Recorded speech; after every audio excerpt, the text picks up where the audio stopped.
Hola, muy buenas noches compañeros de ayudas audiovisuales. Nosotros somos el grupo Exponer en esta noche y conformado por Luciana Claribel Maya Escalante, Luz de María Canesa y mi persona, Tatiana Michelle Aquino Sánchez. Hola, soy Luciana y como ya dijo mi compañera, el día de ahora les hablaremos de el papelógrafo.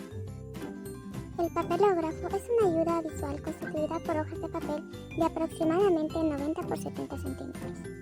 Yo soy Luz de María y les hablaré para qué es útil. Pues es útil para apoyar al conferencista en el desarrollo de su exposición, destacar las ideas esenciales por desarrollar, elaborar una síntesis de algún tema. Además, en relación con su elaboración, recomendamos: número 1.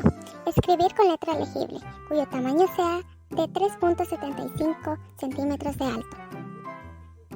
Número 2. Hacer el uso normal de mayúsculas y minúsculas. Número 3. El número de líneas no debe pasar de 10 por hoja y se debe dejar un margen de 5 centímetros. Número 4. Usar marcadores de colores fuertes, pues eso nos ayudará mucho a poder elaborar de una mejor manera lo que son las letras. Y además, en relación con su uso, te daremos algunas recomendaciones. Espero que te sirvan de mucho. Practicar previamente las maneras de rotar, pegar y despegar las hojas.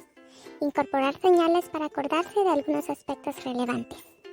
Dirigirse a la audiencia y evitar cubrir el papelógrafo.